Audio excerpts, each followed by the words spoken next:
Scotch o'clock, Frank. Scotch Way to o'clock. go. Second one for this year. Second Even one. better. And Right. we're already into April. It's a bit scary. It is a bit scary. The year's gone very quickly so far. Not to say we haven't been drinking Scotch. We just haven't been drinking Scotch on camera. Well, no, I've been drinking lots of sheepdip. Sheepdog. Sheepdog.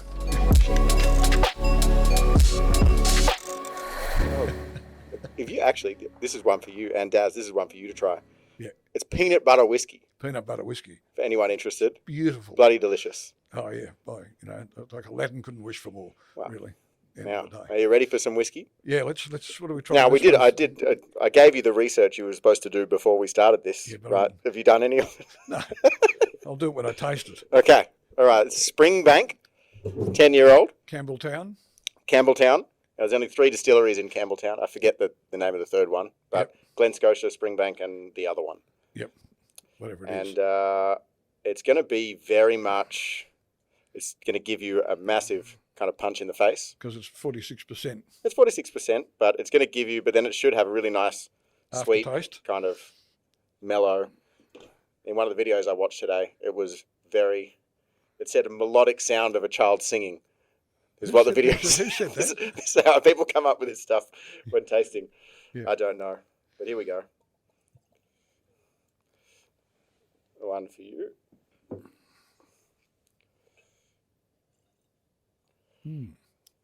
Let's see how we go here. Nice nose.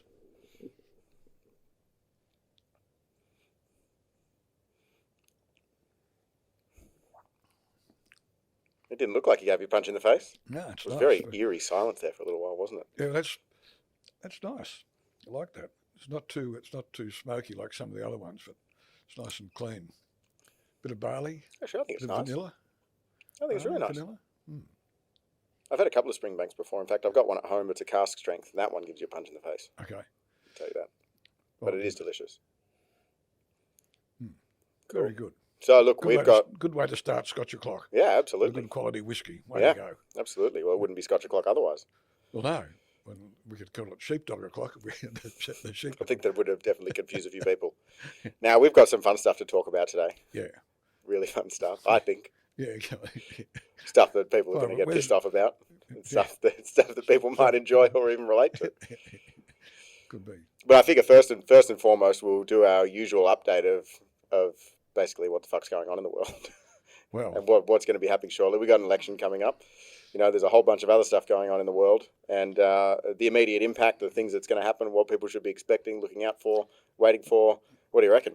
well, What's changed since last time we filmed? There's a few issues that have come. I mean, the war in Ukraine's dragging on, and it's going to have a knock-on impact everywhere. To be quite frank. Geez, it looks like a disaster for Putin. what Oh, he's, the hell is he doing now? he's just a goose. I saw they were So, using chemical. Yeah. There was some alleged. I don't know if it was verified yet, but alleged chemical warfare coming back in again, causing respiratory problems for people and so forth. Yeah, and the Yanks are checking it out to see what it is. I think it's nerve gas they've been using or something. That's what I read. That's what I read. Not good. I don't know how people. But can you see an objective No, I don't know evolving what here? I don't know what he wants apart from to wipe out the whole Ukrainian population. He's not very successfully doing No, so far. he's not having much success because they're killing more Russians than they are Ukrainians. Yeah, Anyway. Yeah. But look, there's a knock on. I mean, there's some headwinds there at the moment. I mean, we've got some serious issues with inflation, which you and I talked about this morning. Yep. That has a pretty significant knock-on effect to industry. When do you think it's really going to start to impact? Well, I think we're seeing that already. I mean, we've seen a couple of builders go broke because they're on fixed price contracts. Yeah. Their costs have gone up substantially. Well, I think everyone's costs have gone up, not inflationary based, but they've gone up logistically because of the global logistical problems between supply, everything's gone up a premium. Well, when you got fuel goes up, it pushes everything else up. Yeah. Because transport comes into play. Yeah. So all those things have a knock-on effect, and the suggestion is that there'll be a few more builders hit the wall. And that's a terrible thing because it leaves a lot of people in. So you think it's kind of a double hit with the inflation on top of the existing, premium people are paying? Interest rates will go up, so you're going to have like a triple whammy. Well, Really. they have to go up. I mean, people that are over leveraged now because they thought they were getting cheap money and thought it was going to last for forever. Forever. Not going to last forever. Bad Look, advice. and I think you and I talked briefly this morning, but the issue is that particularly the younger generation have never lived through hard times with interest rates. And as I've said, I was running a business and I was paying 21% of my overdraft. back in the late 80s, Yep. in the recession we had to have. And there's a lot of people, at that time, one of the banks went through all the motor dealers in Victoria and just shut half of them down because they said they didn't want any more exposure to the motor trade. So they just sent them broke. What was their reason for that? They weren't in breach of anything, most of them. Their reasoning was that they were worried about the fact that some of them would go broke, so they wanted to reduce their overall exposure to the motor trade. So they just went round and saw everybody and said, we're appointing an administrator, see you later. And it was brutal. It was stupid because most of them would have survived if they'd been left alone. But you had a triple whammy effect. You had interest rates up high. I was in a country town. You were 3 at the time, so you were only a young kid. And we had the local building society go broke at the same time. So we lost $30 million out of town overnight. Yeah. And I had half my staff lost all their savings. It was a horrible time. It was just awful. And people haven't lived through that of recent times. So, and it requires a lot of, you call it mental toughness, intestinal fortitude to get through those times. It's rough, and you've got to pick yourself up and get going and just persist. Really, that's all you can do. Well, so what's your story then behind? Obviously, you sold the dealerships in the end. I remember that as a young man. Well, effectively, we had to because we couldn't stay there. I couldn't afford to keep the thing running, so we got out. But that's just the way life goes. So I just kicked on with my life. We made a small fortune, started with a big one, and left with a small one. It's supposed to be the other way around, isn't it? It's supposed to be the other way around. That's the way it goes. But that's how life goes, and in particular, that's how business goes for everyone. And I think the important the take out of all that stuff is that you can go through your ups and downs in life. You've just got to be able to pick yourself up and get going again. I mean, I had a young family. You were 3 or 4. Lauren was 5 or 6 to support. So what do you do? Go and shoot yourself because you've lost a bit of money, or do you get on with life? So, I just went back into the workforce, into a manufacturing company at the time. Where did you go from there? I was running Berkeley, which was that was Berkeley. They made mufflers for cars, and Peter Roberts, a mate of mine, was there, and he appointed me as their Victoria manager. So I went to Berkeley. That was another thing I'd done in my life. We talked about this. You've got to get out of your comfort zones and do different things, and you should never be scared to do different things. So, I started in the actuarial department of the MLC, went into general insurance, went into finance, worked for Avis, bought a motor dealership, went into manufacturing. From there, I went to work for radio rentals. So you just got to do things, and the take for me is you've got to be very resourceful. And you've got to remember, I never had any training anywhere. Nobody trained us. You just either took the job and got on with it. And that's the way it goes. Nobody held our hand. You either survived or you didn't. And that requires, again, a certain amount of resourcefulness. I call it intestinal fortitude, self-confidence, to do those things. Well, I think there's a couple of things there. I mean, mental toughness is something that you develop intentionally or unintentionally. Unintentionally, if you're forced into a situation, example you're talking about, your business gets shut down because of some sort of disruption, some sort of, the bank's getting involved, a competitor, technological disruption, political disruption, and you lose everything, which happens to most businesses at some point. Maybe not to the point of shutting the doors, but certainly going well backwards from where they were. So that's forced mental toughness. You then have to, work out a way through it. You can't just stop and watch it go by. Otherwise, then it does go even further back. There's a couple of dealers at that time that committed suicide. Yeah, that's not the answer. That's it might take you out, but it just leaves a shit fight for everybody else.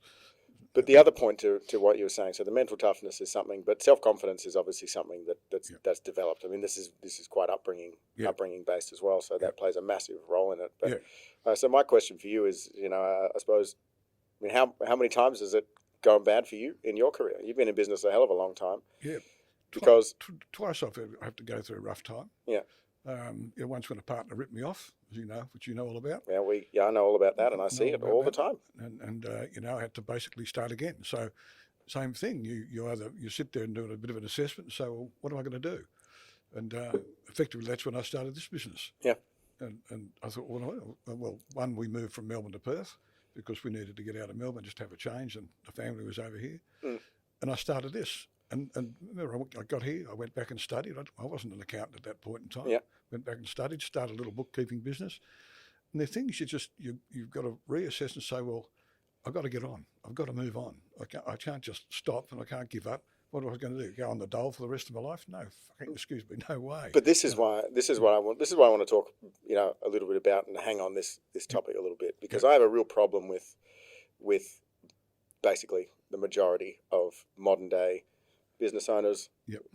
The younger generations, of which I'm part of. Yep. Right, when it comes to mental toughness, because I think that we have a lot more softness than historically has. Yep. And so what you're talking about is the forced side. People that get forced into it, but people have to actually come up with a way to build that mental toughness to be able to be more resilient and actually be competitive. I get what you're saying, but I think the other point is that if you go back in my career, and I started in the workforce in 1968, again, the expectation was you just got in and worked, and you like I've often quoted, especially in one company, you're as good as your last month's results. If you're out. So you had to be tough anyway to survive, because it was survival of the fittest. And it was competitive. We talked about this morning. It was highly competitive. So if you couldn't compete and get on with it and get results, you're gone. But the world is competitive. The world is competitive. Oh, of course. Business is competitive. Sports, anyone wanting to achieve a career, doesn't mean you have to own a business, trying to make a career for yourself. It's competitive. Well, I quoted the example to you and Manny at lunchtime, but I was watching the golf on the weekend and watching with Cam Smith. In the final round, he triple bogeyed the 12th green. And you'd think that'd almost kill anybody. It'd kill me. That's I would have been missing a club after that, I reckon. Yeah, but then he came good and birdied the next 2 holes. So that's mentally tough too. That's really. But athletes, and particularly the top echelon of athletes, are such a great example of mental toughness. Yeah. But again, it's through training and repetition that builds confidence and mental toughness that go with it. My gripe is with, people that think that that they go through tough times or think that they don't have the ability. And I guess what I'm saying is that people don't realize how strong the mind actually is. No. And you don't need to be forced into becoming mentally tough. No. Right? You can train it, but it's like it's like going to the gym. You go through the pain to become stronger, right? And that's the same process that needs to happen with everything. So, I guess it's a massive reality that you have to have that toughness to get through life and be successful. There's no doubt. You don't survive. You don't. Or you end up being on the dole for the rest of your life and sitting in your comfort zone and doing whatever you want to do. But an ambition comes into that too, because you think, well, what do I want to do? Do you want to be a rooster or a feather duster? I don't want to be a feather duster. You know what I mean? It's like, no way. So that's what you've got to sum all these things up. And you're right. And you've got to have a certain amount of. We use the word persistence a lot. Calvin Coolidge, the great saying of his: persistence alone is omnipotent. You can have all the degrees in the world, all the qualifications, unless you've got persistence, and I've got plenty of it. Forget it. You're not going to get anywhere. Yeah. But like anything, it takes time. It takes consistency. Any sort of true leadership doesn't happen overnight. I think you talk about forced, and we were talking about generationally this morning, because the millennial generation have a very different mindset to my generation. Yep. And my father's generation, your grandfather's generation, he fought a war. I mean, he spent 2 years in the jungles of New Guinea shooting at people. That makes you tough. Yeah. You've got to survive that. That's an interesting point. And then if you go even further back and you think to the upbringing of ancient Roman times, or you go way back where it was literally you're a warrior or a farmer. Yeah, that's right. That was right? it. Of which the blokes, right, 90% were warriors and 10% were farmers or something thereabouts. But the physical element of being tough in that case, which was basically all of it, by virtue of doing that, creates the mental toughness, right? But these days we don't have that physical requirement now. No. So you have to develop the mental toughness some other way. And I right? think, and so what's the way to do it without being, ground into the dirt by the world, which it will do. Some exceptional thing. Yeah. Which it will. Yeah. And so my thoughts are, if you want to develop that muscle, do shit that you hate. Oh, absolutely. It's like, if I don't like going to the gym, but I know I have to if I want to keep drinking whiskey. So it's a sacrifice that I'll make to do it. I also know that being healthy is important, but the more I do it, the more it ingrains in. You've got to get out of your comfort zone. That's the trick. And if you get out of your comfort zone, you get tougher. Because it's all easy for us to all sit in our comfort zone and muddle along with life and think, oh, well, I'm a clerk at an insurance company and that's all I want to do for the rest of my life because I'm never going to get out of my comfort zone. Well, that's not me. I can't do that. So you've got to put yourself in a situation where, as I explained, like when I joined AGC back in 1970, and I got to work the first day, they handed me my car keys and said, oh, welcome aboard, Chris, you're working out of Oakley office. That was my training. That was it. So you've got to, take yourself out. I mean, I just moved from Sydney. I didn't even know where Oakley office was. I had to go around the corner and buy a street directions. I was working out how to get there. but they're the things that take you out of your comfort zone, and you've got to be resourceful and determined. Determination is another one. Determined to succeed, Can everyone get out of their comfort zone? I believe they can. Some people don't like it. Some people. Well, most people don't. I mean, I think the human mind is generally like if you talk about fight or flight, right? Yeah. Generally, we just want to stay comfortable. Yeah. Right, and avoid all situations that create uncomfortable. But I think some of us too, and I've always not been averse to taking a bit of a risk. Well, I used to dive off the garage roof as a kid because I wanted to be a stuntman. I used to drive Mum crazy. that was just life. Oh, now we're talking about mental toughness and stupidity. I think it's a different conversation. I never broke anything, but or going out and surfing in big waves, which I used to do, and all that sort of stuff. But they're all bits and pieces that make up your personality, and I think anybody can get out of their comfort zone if they've got enough determination to do it. I mean, and that's like you said, you've got to do different things or things you perhaps don't like, but you'll find that if you have a go, you can actually do them. Yeah, you can actually do them. People just get regimented. It's like, you meet people that've been in the one job for their whole life or something, and that's okay. But you say to them, well, you can actually do something different. Go and try something different. Go and do something different for a change. And they can actually do it because intellectually, most of us have got great capacity. And do you want to use it? That's the question. Do you want to use it? That gives. Oh, there's a lot of wasted talent and wasted intellect out there. That's for sure. Yeah, absolutely. No doubt about it at all. Yeah. I guess so. In a very primal and sort of black and white sense, you got winners and losers. Yeah. Right. And in life, there are winners and losers. This is the thing that I had. And this is the conversations that I have with my sister, which we won't get into. But I don't like the fact that these days, younger children seem to be wrapped in cotton wool, and I don't like the fact that everybody gets a medal and there's no winners and losers. And I think there's a place for it at a very young age because building confidence at a very young age is important. But these days, that seems to be growing and growing and growing. And I think that people getting out into the real world with no experience of failure are doomed. Well, failure's okay. What did Winston Churchill something about failure is just moving from one failure to the next and continue your optimism. You know what I mean? Something along those lines. But the education system now, it's a bit of a gripe of mine. You're right, these kids, nobody loses. The problem is once you get out of school or university and you get into the workforce, it is competitive. When you're competitive by nature. Now, we talked about this a bit this morning. Now, that comes from your upbringing because I encouraged you to play sport and other stuff. I think a lot of it's in your DNA because your grandparents particularly were very fine athletes, both of them. Your grandmother held New South Wales track and field records. Your grandfather, played rugby for New South Wales, played, district cricket, A-grade squash, A-grade tennis, whatever. So what you're saying is I'm very talented. Beg pardon? What you're saying is I'm very talented. You are. You're a natural athlete, but again, that's DNA. So back to the competitiveness then. Yep. So you think it's an important part of business? Oh, you betcha. And then so if it's in my DNA, well, give people that don't have their competitive nature in their DNA, are they naturally set back to be able to compete in a business landscape? What did your grandfather used to call them? Scorers. Because they sit in the office, they're scorers. The hustlers are the ones that are the competitive ones who go and hustle for business, hustle for this, hustle to get on, hustle to get to the top. And that's the difference. I mean, your granddad, again, he was CEO of an insurance company at a very young age, but he was fiercely competitive. I mean, his nickname was Chopper because he lopped so many heads off.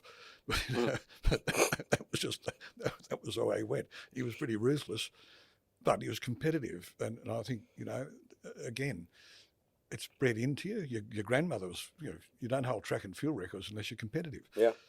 And I remember you at school, and you wanted to be class captain. You really, I remember you rounding I cried up. probably. You no, if I didn't get it. you're rounding up votes, and you went there and you came home and talked to me, and you finally got I class, remember this. and you got to be class captain. Then you realised that was a complete screw up because you couldn't go and play sport at lunchtime because you had to go to meetings. So you gave it away. But I won. You won. But I won. That I was got the it. competitive spirit. You won. Yeah. Yeah, absolutely. Yeah. But then, so this is what I'm saying. So it's a requirement of the business landscape if you want to have a successful business. So you either, I guess this gives you a few options. You either need to be competitive yourself, or B, if you've got hustlers and scorers, as you're saying, you need to have a business partner and you have both. Because this is the next point I'm getting at. Right. It's a requirement for the business as a unit to be successful, which means both. Not everyone has to be. You need both in a business. You need people who are happy to be scorers. That's fine. You need them. But you need the hustlers, and they're the ones that generate the business, and normally will be at the top of the business because they're the people that are really pushing the business along. So, I think there's a saying about along came the hustler. But, can one change to the other? I think people can change to anything they want to. Again, that gets back to your mental discipline. You can put on different hats. I mean, you and Manny and I were talking about this today. Sometimes in a business, so if a business is a bit down or not running that well, you need something like an autocrat to come in and fix it up. Just bring in the discipline, remove the dead wood, whatever. And I've done plenty of that. And then once that's done, you've actually got to change hats and be a different type of manager. That happened to me when I went to run Radio Rentals Queensland. I sacked a whole heap of people. Well, the whole accounting department? I sacked the whole accounting department in one afternoon. Fine, just terminated them all. Very funny afternoon that. Well, probably not for them. It wasn't. Maybe for you it was. Well, I think my opening line is Marie, who you know fairly well, who worked with me. She was my HO manager up there.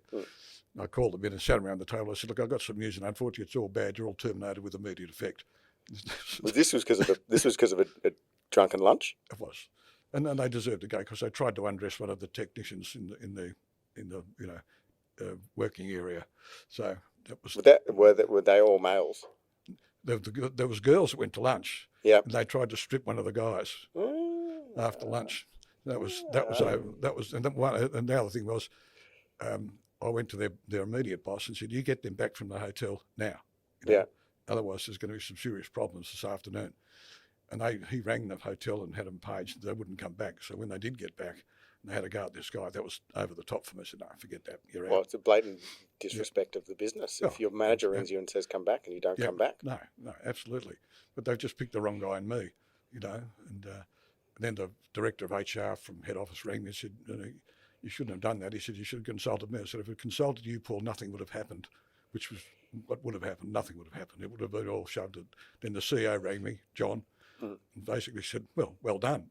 But it sounds but there's reasons for immediate dismissal, and that sounds like it qualifies to me. But getting back to my story, that when I went up there, the place wasn't running terribly well. So I cleaned it out. We employed some new people, and I had to change my management attitude then because I had a couple of good people around me then, so I didn't have to be the autocrat. Yeah. I could be then the general management sort of a dude. And the place just took off. We did really well, and until the POMs came out and said we need to restructure everything and then screwed it all up again. Well, they tried to put a UK system into Australia, didn't they? That was about the logistics and the distribution centres, right? It was about logistics. So they in England they had distribution centres all around the country. It's fine. England's a tiny little thing, so you can have a distribution centre that'll service like 10 radio rentals offices because they're all close by. So this guy, John Raymond, said to me, he said, "Well, we'll put a distribution centre in Townsville. That can service Mount Isa." I said, "What about when it rains? What about the wet?" He said, "What's the wet?" I said, "The wet season is when you can't get the trucks through." And I said, "In any event, I can't remember this. It's Mount Isa's like 1,000 or more k's from I know. That's still an 8-hour drive, 9-hour drive. And they just didn't get, but they put that system in place and it failed. I mean, you had a company there that went from making, when I was there, I was on the executive management board, 30 million a year after tax to minus $1 million within 3 years. Then they re-employed John, who you talked to last Friday. So he left, like we all did. We all bailed out. Then they re-employed him to fix it again. So he went back and fixed it again because the Pommy system didn't work. The same thing happened at Avis when I was Victoria manager of Avis. The Yanks came out and said, "Oh, you're doing it all wrong." Well, we're making money. What are we doing wrong? So they did the same thing. grazing. Australia is different, and people from overseas who think that you can run on either a British model or American model, it doesn't always work. It works for McDonald's, works for other things. But I suspect there's probably less of that now. I mean, we're pretty globalised, obviously, these days, and a lot of the risk assessment when, doing anything in another country would be pretty comprehensive in assessing, well, what does that demographic actually look like, and how do we handle how do we make it work? Yeah. When you're talking days, in my day, when we didn't have a lot of, when there was no internet, for instance, all that sort of stuff. So it was a very different working environment to today. But it all gets back to experience and training, and self-training, self-taught. Your granddad was completely self-taught. He had no qualifications. He's a very good CEO. You know what I mean? So, look, I'm all for training. I think that we should be providing as much training as we possibly can to our team. There's a difference between training and hand-holding. I'm not a hand-holder. People have got to get off their ass and do their own thing. Don't ask me to hold your hand. I'm the worst trainer anyway. I'm a rotten teacher. Well, same. There'll be a few people sitting around here that will get attest to the fact that you've got that you don't want to learn from me. You've got that gene off me, mate. I've got to tell you. I'm a self-admittedly crappy teacher. I'm not good. Some people are very good, teachers. I'm not. So there's training, but not hand-holding. People have got to show initiative. If they don't show initiative, I don't want them. You know what I mean? Otherwise, you're wasting your time. It's an interesting point. There was something I was reading about leadership the other day, and it was talking about this kind of exact thing. And basically, the context of the article was that you don't have to cure cancer to be a leader, right? Leadership can be a choice for anyone at any stage of any business or any career path. So you can be a leader as a very, very junior member of staff just by leading one other person. Absolutely. Right. And so the ability to actually drive yourself forward, people hold everything up at this super high level of we have to be, at this level, otherwise we're unnoticed. It's not reality. When you talk about the world, look at Zelensky in Ukraine. Now there's a leader. There's a leader with huge courage, very admirable. As I said to you this morning, he's a comedian that turned into a leader. You've got, Joe Biden as a leader that's turned into a comedian. You know what I mean? So there's a big difference between the two, really, at the end of the day. Zelensky. I mean, what can you say about? What can you say about that? But that's courage. You see, that's courage linked with leadership, and that's a big issue. That's a big issue. But everyone's lived in. I say everyone is a far too great a generalisation, but we've lived pretty good. Yeah. In the Western world for a very long time. We haven't needed courage to that. We've needed courage in the face of, if things go bad, which they do, but not to the extent of someone's trying to take over your country. We haven't been put under pressure. No. In my day, we had the Vietnam War, so there was a bit of pressure there. I didn't get called up. A lot of my mates did. I didn't get called up, but Dad was absolutely opposed to it. If I'd got called up, he didn't want me to go. He thought it was a wasted war. So we haven't had a lot of pressure on the younger generation at all. We've had in this country, under both sides of politics, we've had good economy, good living standards. We're a first world living standard. We've got a very good safety net, social safety net, whether it's Medicare or Centrelink or whatever. We're very fortunate to be in this country. I mean, I had some medical things last week. If I was in the US, I'd be paying $50,000 for it. Do you know what I mean? We're very, very fortunate. Do you want to elaborate on what they were at all? not on this forum, no. After the mic's off, I'll talk about it. But so we live in I wouldn't say it's a cloistered environment, but we live in a very good lifestyle. Even people at the lower end of the financial spectrum, our safety net's actually not too bad. I mean, you couldn't live. I don't expect people to really live on the dole, maybe for a short time, but it's not going to give you a good living standard. Yeah. But at the moment, we've got 4% unemployment, so there's almost no dole anyway. So that's a very healthy thing. As I think Frydenberg said yesterday, if you get people into the workforce at a young age, they'll stay there. If you don't get them in there on a dole for life, that's not a good thing. I don't know how people can be on the dole for life. I don't understand that. That's just beyond me. But anyway. No, nor do I. But then, in talking about the world that we've been living in and the fact that we haven't been put under pressure, as you say, there's got to be an expiry date on this. Yeah. As in, if people aren't forced into growing as a civilization, becoming stronger, being better, I think a lot of people just are lazy at trying to be better these days at an individual level, which if continues on, and if we keep being wrapped in cotton wool for forever, Yeah. then nothing's going to move forward. Well, it's not going to happen. I mean, at some point there will be a world conflict. Yeah. In my view.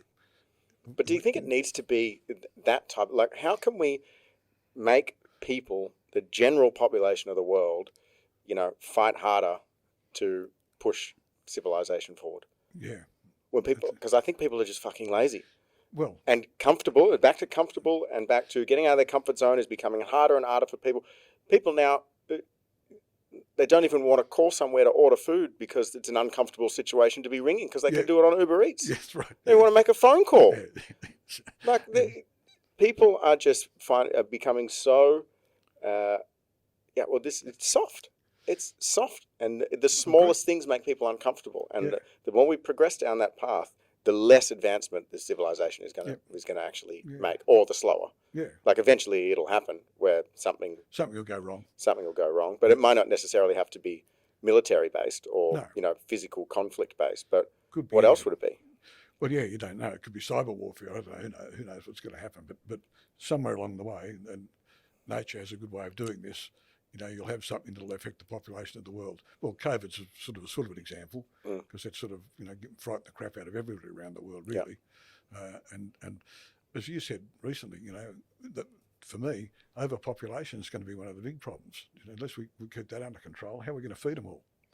We don't have enough resources. Yeah, at the trajectory that we're running. That's when you get big countries, perhaps like a China, wanting to take us over to get the resources. I mean, they're issues, and they're very real. Australia's got issues against anyone in a physical warfare. Yeah. There's 20 million people here. Yeah. 25 million people here. 25.7. Yeah. But we can't defend ourselves really against China. We can't. It's impossible. We need the Americans to help us out. And that's fine. That's what ANZ's actually was about, the ANZ's treaty. So, but I don't think China's got any ambitions, for instance, to have a crack at us at any point in time. But somewhere along the way, there always something will occur to bring everything back into line. And whatever that might be, I don't know. But you've had World War I, World War II, Vietnam to a slightly lesser extent. But this is what I'm getting at with this mental toughness thing. And I'm a bit like a broken record now. But can you just top that up again? Okay. But how on earth can we make that happen without that conflict, massive negative or massive disruption is what you're talking about. Yeah, like if an individual, it gets back to school, it gets back to education, because if you don't, I mean, I quote this example all the time. Where I went to school, and there's people talk a lot about bullying. Where I went to school, I think I've told Angelo this. If anybody caught bullying, you got into the boxing ring at lunchtime with the sports master and you did 3 rounds. It was all about humiliation. Now, by today's standards, that's just so politically incorrect, it's scary. But there was no bullying. It just worked because you didn't want to get in Mr. Goldsmith was his name. You didn't want to get in the ring with Goldie at lunchtime in front of the whole school. Nobody ever got hurt because we had 16-ounce gloves on. So, it was more about saying, you think you're tough? Come on, have a go. That taught people to be tough. We had to be tough to deal with all that sort of stuff. None of that exists anymore because, and I'm very down, as you know, on too much political correctness. It's not healthy. I'm sure on there's things we can't say and can't do, and I agree with that. But it's just, to me, this and the way the education system works, we're being a bunch of softies, and it's no good. It's no good, and then, as somebody said, if we did enter a conflict, do the young really want to fight like the Ukrainians are doing? I doubt it. I don't think there'd be much. I don't think there'd be. I mean, look, I think there'd certainly be let's hypothesize that the same things happen here. Yeah. Right. I think that we would have far less of the civilization standing up and far more hiding. Yep. Than they've got over Absolutely. there. Yeah. I just think that we are definitely. And what's that get back to? Passion. They're passionate about their country and they're passionate about driving the Russians out, and they probably will. Good on them, And and passion's a wonderful point to make about people being mentally tough. Because my point that I was going to make is that people have the ability to change their life on a dime, right? Drug addicts stop taking drugs. Yep. It's just the event is they have an overdose. Yep. And then they go, maybe I shouldn't do it. Yeah. And they stop like that. Yep. The ability exists of course, for people to change whatever they're doing at whatever time that they want, right? And this is in my mind, and this is where the I guess it's kind of controversial in a sense because people think that they're not that tough, but they are.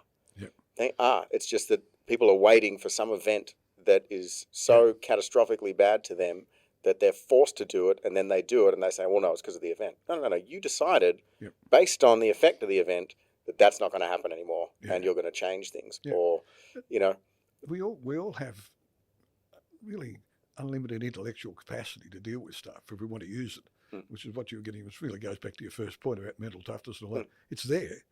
It's you switch it on or switch it off, whether you want to use it or not. We've all got it. Yeah. The majority of the population in this country are well educated, and we have an intelligent population.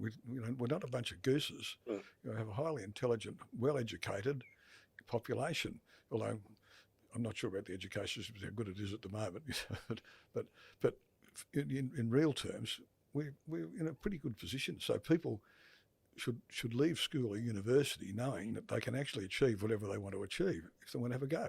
It's wanting to have a go. And look, it's another good point because now you're on the conversation of can anybody achieve whatever they want? Yeah, if they want to. You're determined. Well, I think there's still a... You could say, would I want to be Prime Minister? No, but I wouldn't want the job anyway. Well, that's what I'm saying. And there's still limitations on each person, There's things that people are born with that other people are not born with, which gives them a much more favourable advantage, and therefore the others are likely not to be able to achieve the same thing, whether that's intellect or athletic ability or there's certain things where... And you find that academics of the world, the PhDs and all these sort of people are highly intelligent. They're actually often not very competitive. They're quite happy to be in their academic... Look, your grandfather particularly, your mum's dad, and he's a master's degree in physics from Cornell University in America. Brilliant man, absolutely brilliant. But he didn't want to manage people. He was a true scorer. All he wanted to do was sit at his little desk and write algorithms, which he did very effectively. So there's a good example of a highly intelligent, well-educated man, but he had no social skills either. So but he corrected my maths. No, he corrected. That's a good story. Yeah. So Frank went to do his physics training with his grandfather. No, it was maths. This was so in year 12. I'd done 3 math subjects. Okay. And the hardest one, which was specialist maths, I was struggling with in some of the elements. So I took it to him. I said, Gramps, can you help me out? I'm not sure. Yeah. He said, I haven't done that for a long time, but give me the textbook and I'll review the chapter and then come up and see me and we'll go through it. And he corrected it. So I got up there to see him and he'd corrected the textbook. And he said the answer's correct. He said, but this is a shit way of doing it. And then he made you take it back to the teacher. I had to take it back to the teacher and report back. So my granddad corrected the textbook. Yeah. I mean, you got to remember, he's a guy that was awarded an international award for writing an algorithm that was adopted as the international standard for satellite transmission. This guy was no fool. He's a very, very clever guy. Yeah. So, but he was a classic academic that didn't want to achieve anything. Yeah. And when he retired, I said, Dick, with your qualification, just so everybody's aware, his name was Richard. Richard. Yeah. So Dad's just not saying, "Hey, Dick." His name was Richard. But I said, you could be a consultant and earning a fortune, but he didn't want to do it. No. I said, you could consult to... When he did consult, but he did it for free. I remember he... I used to see papers on his desk when I went up there to do things where he was reporting stuff back to the government here in Australia because he liked doing it. One of the classics was they were having problems, I think, with the radar at Tullamarine Airport, so they rang America. And they said, have you got anybody that's qualified to help us out then? They said, well, ring Dick Flavin in Narre Warren. And he'll help you out. And that's exactly what happened. He went out and he solved it in about 5 minutes, their problem. So he was a very, very astute, clever guy, but he should have been charging, $100,000 to do that sort of stuff, but he wouldn't charge him anything. He wouldn't do it. But I mean, and this is okay. He's altruistic. No, I get that. And it's the perfect, story. I mean, we need both, You need a good mix of everybody, again, getting back to driving things forward. Yeah. But there was still a passion for him. Yeah, there was still a passion. And I firmly believe that everybody has a passion of some sort and that people choose not to do the hard work to actually explore it. Yeah, that's right. That's the segment that seems to be growing and not shrinking is that people that want to actually push themselves is dying I think there's a lot of people who just expect the government to give them handouts now. That's not a good thing. They've had a good run the last couple of years. They've had a good run, and some of it was necessary. I agree with that, but you can't take handouts forever. And you're right. You've got to have the passion. I mean, we wouldn't be sitting here today if I didn't have some passion to start it. No, no way. No.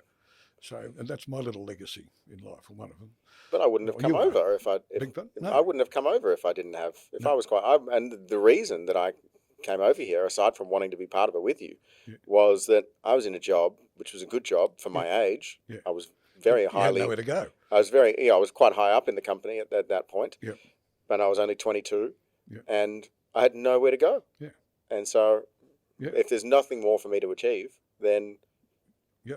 Yeah, so I'm going to go and do something else. I could have stayed there and probably been at the same place now with 2% increase every year. And that brings up an important point. Sometimes in life, and I've done this, you get to a point in a job and you think, I've passed my use-by date here, and it's time to move, time to go. And that also pulls you out of your comfort zone. You know what I mean? So sometimes you've got to recognise, think, okay, time for something different. And I actually like doing different things, which is also why I've changed a lot in my life. And it's good fun. Well, I think we've got the perfect business now to be able to explore different things. Yeah. You know, we're in a position now. We've got clients in different industries, different sizes, different, and we have exposure to a whole world of interesting business. Yeah, absolutely. Yeah, and we've got some great clients. And some have been with us a long time. Yeah, which is really good. What else? Well, look, I mean, I guess in summary, what do you think there's a solution for this?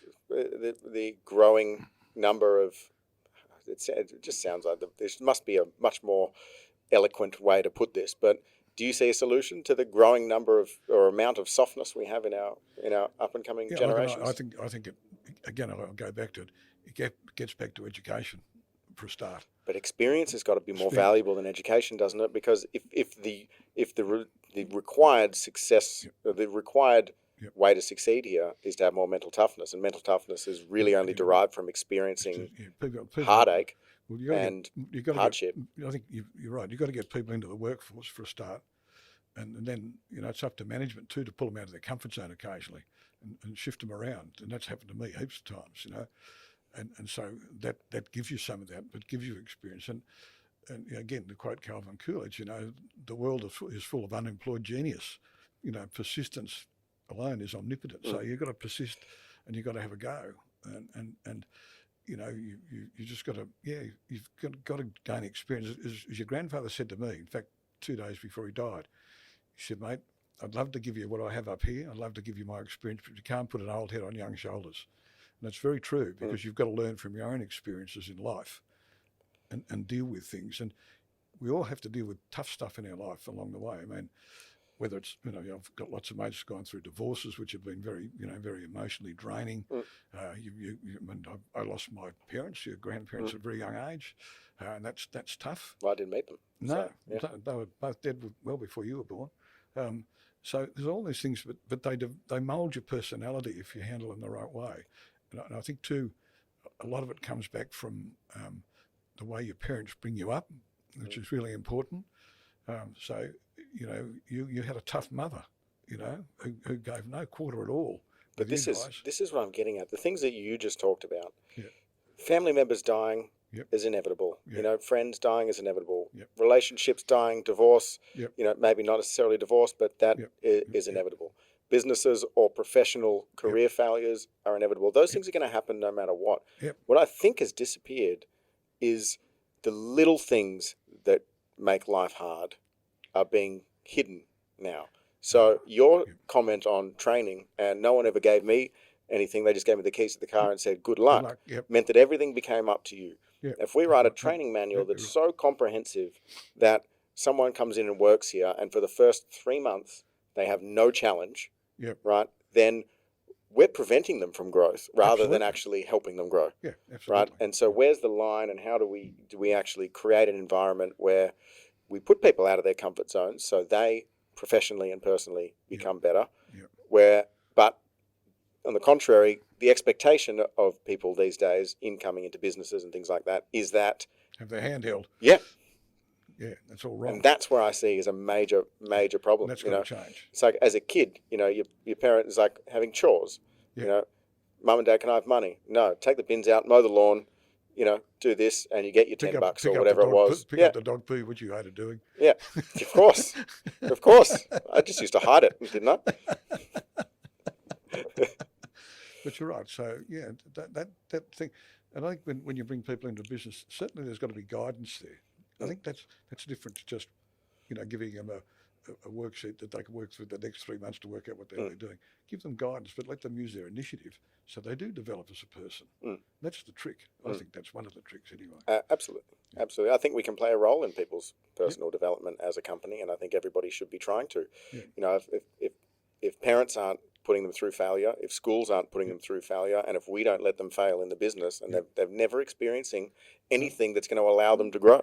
One of the great lessons I learned, again, I've quoted this often at AGC, was we're always told you can make a mistake. You're allowed to make mistakes. But if you do, own it. And again, Bob Harding, my boss at the time, said, I'll quote him, if you fuck something up, Chris, come and tell me.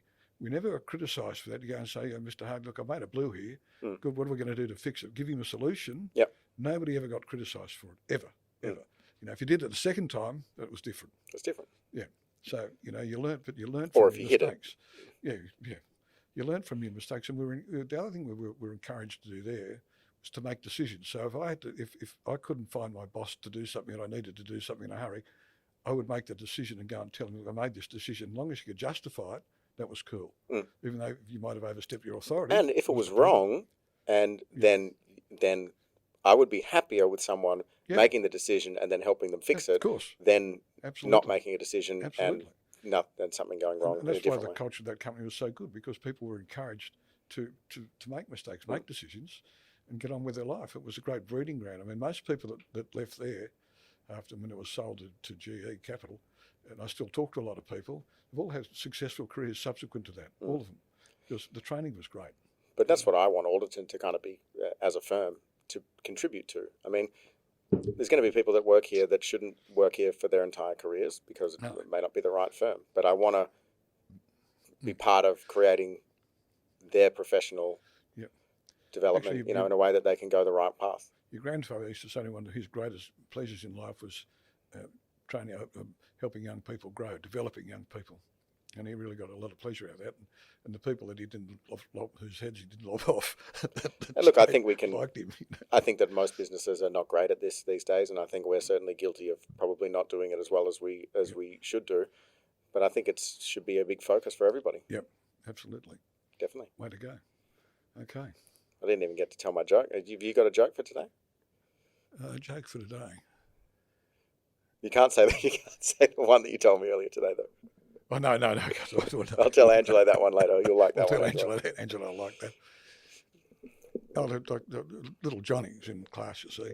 Okay. And one of the kids had a big bag full of aniseed balls, black aniseed balls, and he dropped them. Those ran all over the floor. And the teacher said, "Okay, who's got black balls?" And little Johnny said, "Yes, sir, Michael Jordan, miss." Come on. Look at that.